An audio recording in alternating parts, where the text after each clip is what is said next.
সূরা কাউসার পাঠ করে বুকে ফু দিয়ে সাথে সাথে জাদুটোনা, কালো জাদু, ব্ল্যাক ম্যাজিক একেবারে নষ্ট করে ফেলে। আপনি যদি জাদুতে আক্রান্ত হয়ে থাকেন, কালো জাদু, ব্ল্যাক ম্যাজিক, কুফরি কালামে যদি আপনি আক্রান্ত হয়ে থাকেন, তাহলে সাথে সাথে সেই কালো জাদু, ব্ল্যাক ম্যাজিক, কুফরি কালাম নষ্ট হয়ে যাবে। আপনাকে আর কোনো ধরনের ক্ষতি করতে পারবে না। আপনি একেবারে সংক্ষেপে এই আমলটি করতে পারবেন। বেশি সময় আপনাকে ব্যয় করতে হবে না, অল্প সময় ব্যয় করেই আপনি আমলটি করতে পারবেন।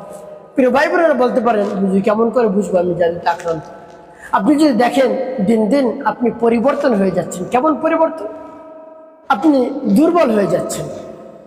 ইতিপূর্বে অনেক শক্তিশালী ছিলেন আপনি, একজন মানুষ, কিন্তু 10 জনের কাজ আপনি করে আসতে পারছেন। কিন্তু হঠাৎ দেখেন আপনার মধ্যে দুর্বলতা চলে আসছে। এক কাজ করতে গেলে আপনার অবস্থা খারাপ হয়ে যায়, আর বাকি কাজ কোন সময় আপনি করবেন তা তো দূরের কথা, অনেক আপনি এক কাজই করতে পারেন না। তো প্রিয় ভাই বোনেরা, আপনার শরীরে যদি হঠাৎ দুর্বলতা দেখা দেয়, তাহলে আপনি মনে করবেন আপনি জাদুতে আক্রান্ত হয়ে পড়েছেন। আর শুধু অলসতা, কোনো কাজ করতে মন চায় না।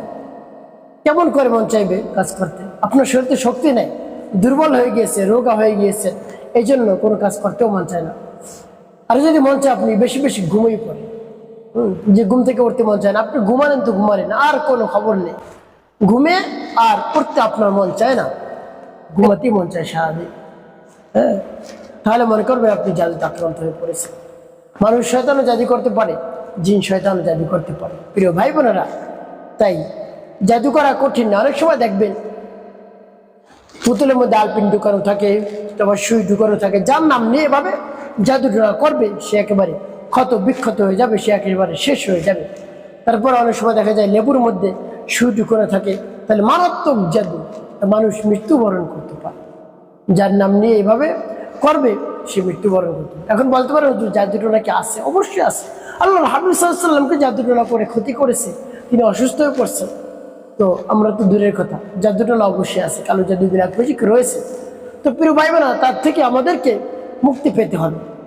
তো এভাবে যদি আপনি দেখেন আপনার শরীর দুর্বল, অলসতা চলে আসছে, ঘুম, শুধু ঘুম, কোনো কাজ করতে মন চায় না, শুধু ঘুমাতে মন চায়, আর কোনো খাবার খেতে মন চায় না, পেটে গেছে, দীর্ঘ সময় হয়ে গিয়েছে খাবার খান, তারপর আপনার পেটে কোনো ক্ষুধা নেই, ভালো ভালো খাবার আপনার সামনে পরিবেশন করা রয়েছে, কিন্তু আপনার খাবারের কোনো ধরনের রুচি নেই, এভাবে যদি হয় তাহলে মনে করবেন আপনি জাদুতে আক্রান্ত হয়ে পড়েছেন। অবশ্যই সে জাদুটা না, কালো জাদু, ব্ল্যাক ম্যাজিক নষ্ট করতে হবে। এবং আপনাকে যদি ডিস্টার্ব করে, অনেক সময় জিনে বা শয়তানে যদি ডিস্টার্ব করে, আপনি এইভাবে আমল করবেন, দেখবেন সব ধরনের সমস্যা আল্লাহ রাব্বুল আলামিন সমাধান করে দেবেন। আপনার হাতে যদি সময় না থাকে, তাহলে আপনি অল্প সময়ের আমলটি করতে পারেন, একেবারে কোনো কষ্ট করতে হবে না আপনাকে আমলটি করতে, শুধু বিশ্বাস এবং আস্থা নিয়ে আমলটি করবেন, পরিপূর্ণ বিশ্বাস। আর যদি আপনার মনের মধ্যে বিশ্বাস না থাকে যে কত বড় সূরার আমল করেছি তাতেই কাজ হয় নাই, এই ছোট সূরার আমলেই কাজ হয়ে যাবে, এরকম যদি সন্দেহ থাকে, তাহলে আপনি উপকৃত হতে পারেন, না হতে পারেন। তো আমি বলবো, যাদের বিশ্বাস নেই, সন্দেহ রয়েছে, তারা আমলটি না করাই ভালো। তার কারণ আপনি উপকার পাবেন না যদি বিশ্বাস না থাকে। আর যদি বিশ্বাস থাকে যে হ্যাঁ কাজ হবেই হবে, আল্লাহ রাব্বুল আলামিনের পবিত্র কালামের এই সূরার বরকতে কাজ হবেই হবে, এবং যদি মনের মধ্যে বিশ্বাস থাকে, আস্থা থাকে, তাহলে কাজ হবে ইনশাআল্লাহ। প্রিয় ভাই বোনেরা, আমলটি কখন কিভাবে করবেন, কোন নিয়মে করবেন, আমলটি করে কিভাবে উপকৃত হবেন বলে দিচ্ছি। শুরুতেই আপনাকে যে কাজটি করতে হবে, উত্তম রূপে পবিত্রতা অর্জন করতে হবে। পবিত্রতা অর্জন করে আপনি দাঁড়িয়ে, বসে, শুয়ে, যে কোনো অবস্থায় আপনি আমলটি করতে পারেন। তবে নামাজের মুসাল্লায় বসে আছেন, আপনি আমলটি করেন। আপনি নির্জন একটি জায়গায় বসে আছেন, ওই যে অবস্থায় আপনি আমলটি করেন। ওজু ছাড়াও করা যাবে, তবে ওই যে অবস্থায় করলে উত্তম, দ্বিগুণ সব আপনি পাবেন আর দ্রুত ফলাফল পেয়ে যাবেন। তো উত্তম রূপে পবিত্রতা অর্জন করে সর্বপ্রথম কি পাঠ করবেন? জীবনের সমস্ত গুনার কথা স্মরণ করে ক্ষমা প্রার্থনা করবেন, আল্লাহ আমার জীবনের সমুদায় গুনাহ খাতা গুনাহ মাফ করে দিয়ে আমার অন্তরকে পাক পবিত্র বানিয়ে। এভাবে আল্লাহ রাব্বুল আলামিনকে বলবেন। তারপর তিনবার দুরূদ শরীফ সাল্লাল্লাহু আলাইহি সাল্লাম। এভাবে ইস্তিগফার, দুরূদ শরীফ যখন পাঠ করা হয়ে যাবে, এরপরে আপনি কি করবেন? এরপরে আপনি সেই সূরা পাঠ করবেন। যখন পাঠ করবেন, এর পূর্বে আল্লাহ রাব্বুল আলামিনের কাছে বলবেন, আল্লাহ আমার আমলকে সময়কে কবুল করুন, আর যে সমস্যা সমাধানের জন্য আমলটি করতেছে আপনি তো জানেন, আপনি তো আলিমুম বিজাতিস সুদূর। আল্লাহ, আমার শরীরে অনেক রোগ বাসা বেঁধেছে, শরীরে দুর্বলতা, শরীরে শক্তি পাচ্ছি না, অলসতা চলে আসছে, এভাবে অনেক ধরনের রোগ আমার শরীরে জমা হয়ে গিয়েছে জাদু, কালো জাদুর কারণে। হে আল্লাহ, আপনি এই জাদু, কালো জাদু, ব্ল্যাক ম্যাজিক সব নষ্ট করে দিন। আমাকে যিনি ক্ষতি করেছে তাকে আপনি হেদায়েত দান করুন। এভাবে আল্লাহ রাব্বুল আলামিনের কাছে বলবেন, দেখবেন আল্লাহ রাব্বুল আলামিন অবশ্যই আপনার সমস্যার সমাধান করে দেবে। এভাবে বলে তারপরে সূরা পাঠ করবেন। সূরা পাঠ করে পরবর্তীতে কি করবেন বলে দিচ্ছি। তার পূর্বে আমি বলবো, যখন ভিডিওটি দেখবেন না টেনে দেখবেন, তাহলে সঠিক নিয়মে আমলটি করতে পারবেন। আর যদি টেনে টেনে কেটে কেটে দেখেন, তাহলে দেখা যায় অনেক জায়গায় বাদ পড়ে যাবে। প্রিয় ভাই বোনেরা, তো আমি সূরাটি বলে দিচ্ছি, আমার দেখার নিয়ম অনুযায়ী আপনি সূরাটি পাঠ করবেন। বিসমিল্লাহির রাহমানির রাহিম। ইন্না আ'তাইনাকাল কাউসার ফাসাল্লি লিরাব্বিকা ওয়ানহার ইন্না শানিআকা হুয়াল আবতার। যখন পাঠ করা হয়ে যাবে, এরপর বুকে একটি ফু দেবেন। তারপর আপনি আবারও পাঠ করবেন, বিসমিল্লাহির রাহমানির রাহিম। ইন্না আ'তাইনাকাল কাউসার ফাসাল্লি লিরাব্বিকা ওয়ানহার ইন্না শানিআকা হুয়াল আবতার। পাঠ করে আবার, তারপর আপনি মনে ধরেন আবার পাঠ করবেন, বিসমিল্লাহির রাহমানির রাহিম।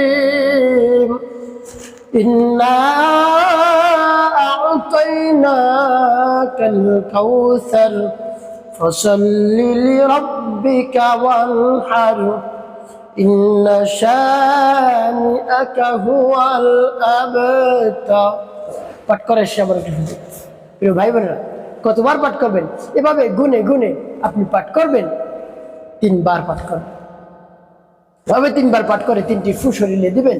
তারপর একটি দোয়া পাঠ করবেন, লা হাওলা ওয়ালা কুওয়াতা ইল্লা বিল্লাহ, লা হাওলা ওয়ালা কুওয়াতা ইল্লা বিল্লাহ, লা হাওলা ওয়ালা কুওয়াতা ইল্লা বিল্লাহ।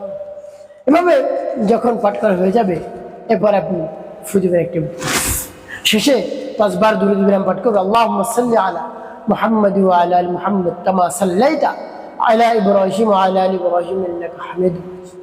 আল্লাহুম্মা বারিক আলা মুহাম্মাদ ওয়া আলা আলি মুহাম্মাদ কামা বারাকতা আলা ইব্রাহিম ওয়া আলা আলি ইব্রাহিম ইন্নাকা হামিদুম মাজিদ। আল্লাহুম্মা সাল্লি আলা মুহাম্মাদ ওয়া আলা আলি মুহাম্মাদ কামা সাল্লাইতা আলা ইব্রাহিম ওয়া আলা আলি ইব্রাহিম ইন্নাকা হামিদুম মাজিদ।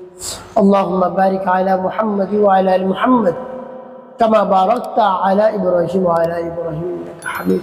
اللهم صل على محمد وعلى آل محمد كما صليت على إبراهيم وعلى آل إبراهيم إنك حميد.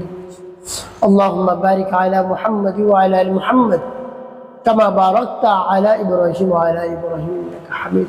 اللهم صل على محمد وعلى آل محمد كما صليت على إبراهيم وعلى آل إبراهيم إنك حميد.